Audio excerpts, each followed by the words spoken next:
Benvenuti nei podcast di Intesa San Paolo On Air, un luogo dove vengono condivise idee, voci e soprattutto storie. Buon ascolto.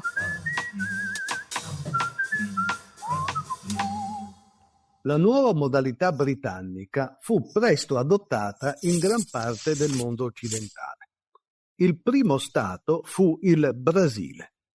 In Italia, allora ancora divisa in piccoli stati, arrivò dal 1850 nel Lombardo-Veneto sino al 1859 in Sicilia. Tutto ciò portò ad una nuova rivoluzione nell'organizzazione delle poste occidentali.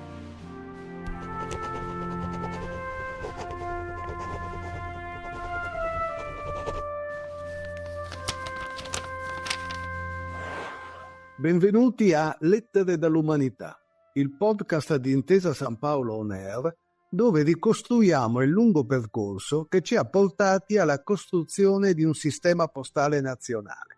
Dalla prima lettera mai spedita sino ai mezzi più moderni, ripercorriamo insieme oltre 5.000 anni di storia delle poste per capire perché i miliardi di messaggi istantanei che ci scambiamo ogni giorno sono solo una tappa di un processo che affonda le sue radici all'alba della storia.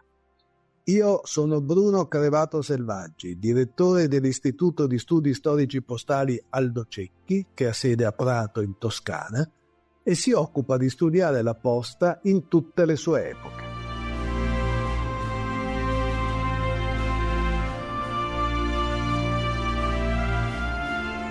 La rivoluzionaria riforma postale, introdotta in Gran Bretagna, attrasse l'attenzione di diverse amministrazioni postali sviluppate, alcune con interesse, altre con diffidenza.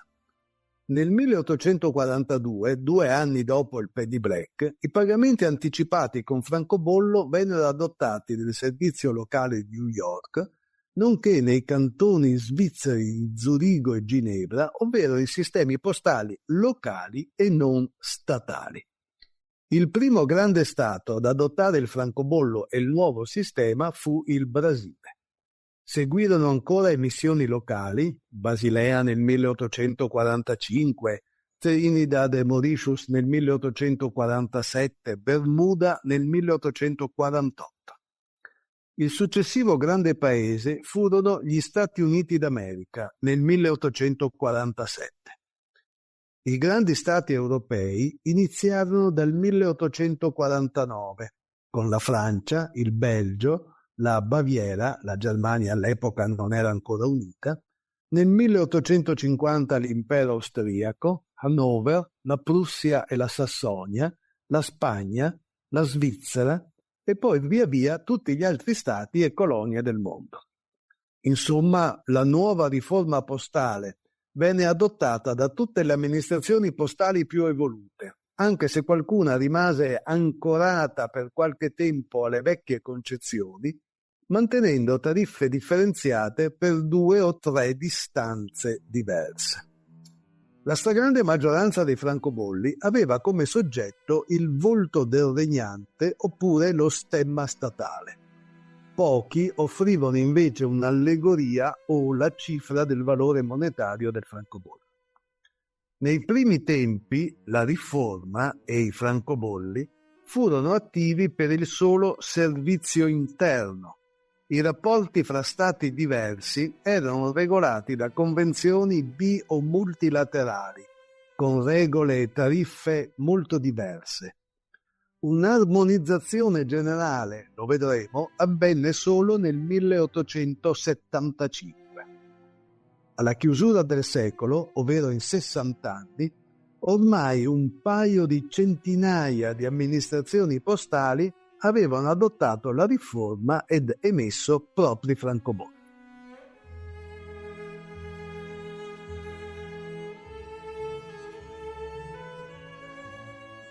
E in Italia? All'epoca l'Italia politica non esisteva, ma era parcellizzata in diversi stati, in teoria sovrani, in pratica quasi tutti sotto il controllo austriaco. come si evidenziò anche in posta. Il Trentino, l'Alto Adige e la Venezia Giulia erano terre direttamente imperiali. La Lombardia e il Veneto, invece, erano organizzate come Regno Lombardo-Veneto, che apparteneva sempre all'impero ma aveva un'amministrazione e una moneta diversi. Quando il 1 giugno 1850 uscirono i primi francobolli in Austria, contemporaneamente apparvero anche nel Lombardo-Veneto, con i medesimi colori, si trattava di 5 valori, lo stesso soggetto, che era lo stemma imperiale, ma nella valuta locale, centesimi di lira austriaca. La rete postale Lombardo-Veneto era molto densa ed efficiente, anche se ancora legata al sistema delle distanze, ovvero al prepagamento, ma a 3 tariffe diverse a seconda della distanza fra le località di partenza e di arrivo. Per agevolare le proprie comunicazioni con gli stati italiani vassalli, alla fine di quell'anno l'Austria organizzò la Lega Postale Austro-Italica, cui aderirono dapprima il Granducato di Toscana e poi i 2 ducati padani, cioè quello di Modena e quello di Parma e Piacenza. Di conseguenza, questi 3 stati emisero anch'essi i propri primi francobolli. La Toscana con il Marzocco, il leone simbolo dello Stato nell'aprile 1851, Modena con l'Aquila Estense e Parma con il Giglio Borbonico il 1 giugno 1852. Nei ducati padani gli uffici postali erano veramente pochi e ci si affidava ancora ad un sistema di collegamenti arcaici e a corto raggio. In Toscana la rete era un po' più sviluppata e la posta, caso unico, non era un monopolio statale. Anche le ferrovie che si stavano sviluppando offrivano il trasporto delle lettere.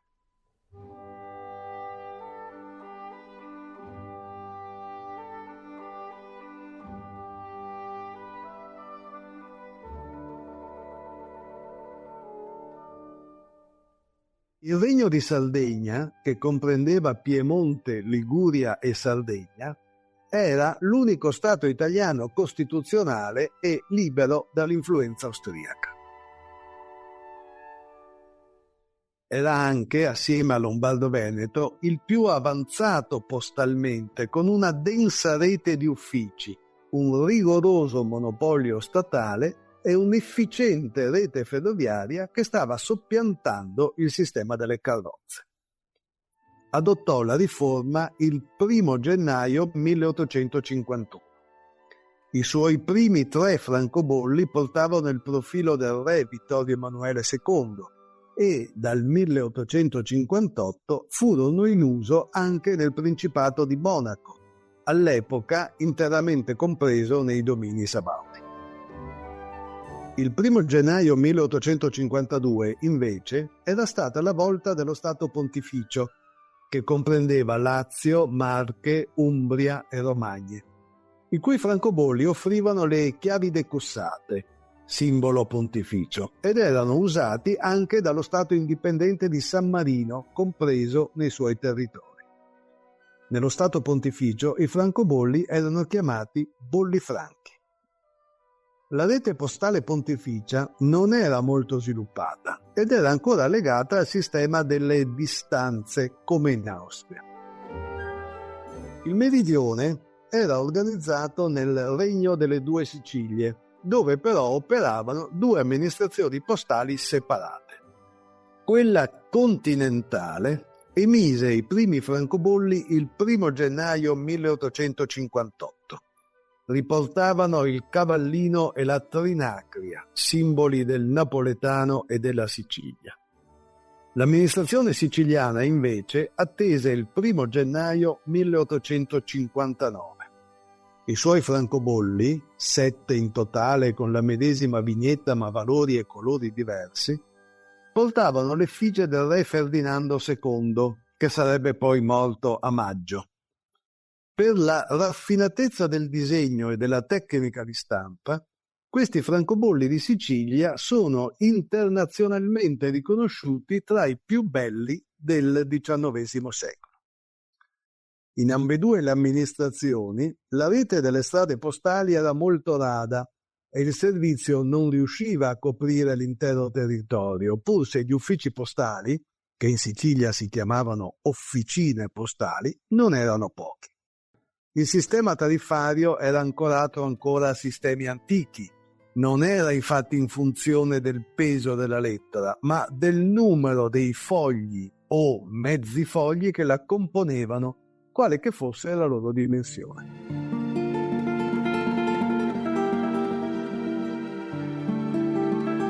I francobolli degli antichi stati italiani preunitari raccontano la storia dell'Italia preunitaria. Sono pregiati sia sciolti sia su documento intero e sono oggetto privilegiato di un raffinato collezionismo italiano ed estero. I più importanti collezionisti italiani aderiscono all'Accademia Italiana di Filatelia e di Storia Postale, che attualmente è presieduta dal consigliere di Stato Thomas Matà. Presidente, qual è il fascino dei francobolli degli antichi stati italiani preunitari? I francobolli degli antichi stati italiani sono preziose testimonianze della nostra storia, che attraverso le loro immagini raccontano la nostra ricchezza culturale. I diversi stati li hanno adottati senza una regia unica, quindi la loro diversità e le caratteristiche non uniformi delineano un quadro molto interessante. Impariamo da questi francobolli tantissimi particolari. I pesi, denari, grammi, loncia, poi loncia non era diversa in tutti gli stati, i valori usati per le lettere, per le stampe o per i giornali, le diverse monete, i baiocchi, il grana, la crazia, eccetera. Quindi elementi oggi non più conosciuti. Impariamo le vicende delle diverse case regnanti, la genesi dei diversi metodi di stampa, la dentellatura, la gommatura, gli affascinanti colori che sono frutto di colori del tutto naturali, l'uso dei francobolli e tanti altri dettagli che arricchiscono questi piccoli oggetti di carta che li rendono particolarmente affascinanti. Poi si potrà approfondire il loro uso nel corso del tempo, nelle diverse territorialità. Per esempio mi riferisco ai francobolli sardi nelle diverse province annesse al Regno d'Italia e lo sviluppo delle relative tariffe. I francobolli degli antichi stati si prestano particolarmente ai fini collezionistici, sia come nuovi che usati. Attraverso i bolli si può ricostruire lo sviluppo delle metodologie di annullamenti, prima solo con il luogo dell'ufficio postale ricevente, poi con gli aggiunti di giorno, mese, d'anno e così via. Il francobollo poi può essere collezionato come singolo, in coppia o in multipli. Ed infine, i francobolli degli antichi stati sono uno scrigno per chi vuole approfondire la storia della posta, in particolare il Risorgimento italiano. Collezionando prima le emissioni dei diversi regni, ducati o granducati, poi si passa ai governi provvisori, giungendo poi al Regno d'Italia. E non c'è niente di più bello, dopo una stressante giornata di lavoro, godersi alla sera un tempo per sé dedicandolo allo studio di questi bellissimi quadretti pieni di storia e di cultura.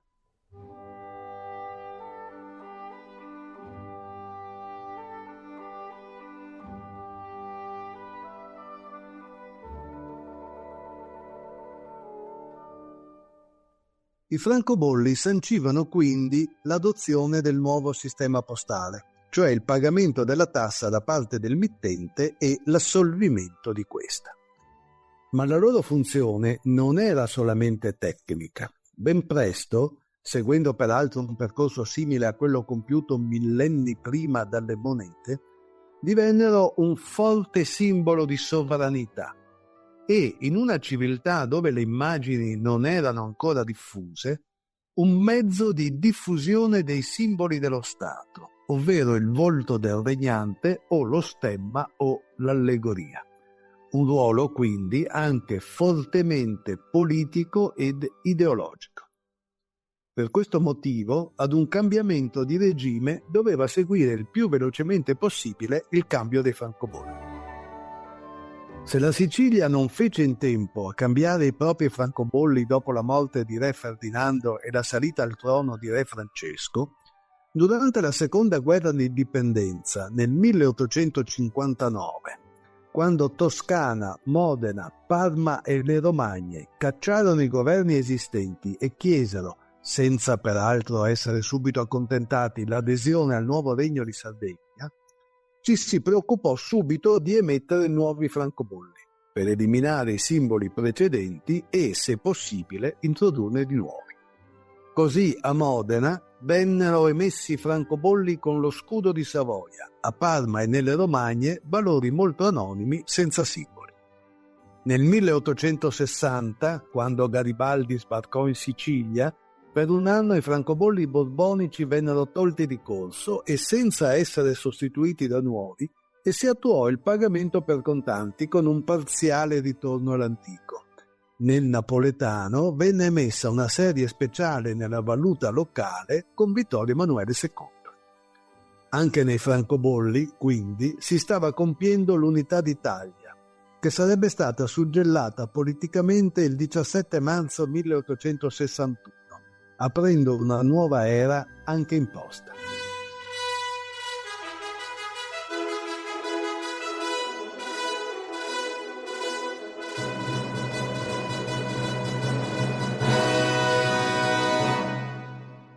La tanto attesa riforma postale in Gran Bretagna aveva mostrato subito i suoi enormi vantaggi, sia per il pubblico sia per l'erario, e poté quindi vincere velocemente le sacche di resistenza che ancora rimanevano in Europa.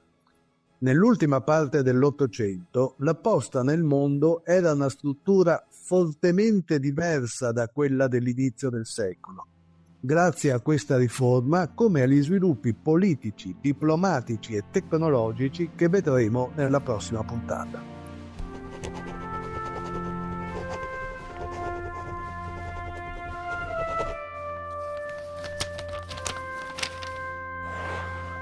Grazie per averci accompagnato in questo viaggio alla scoperta delle vie della storia.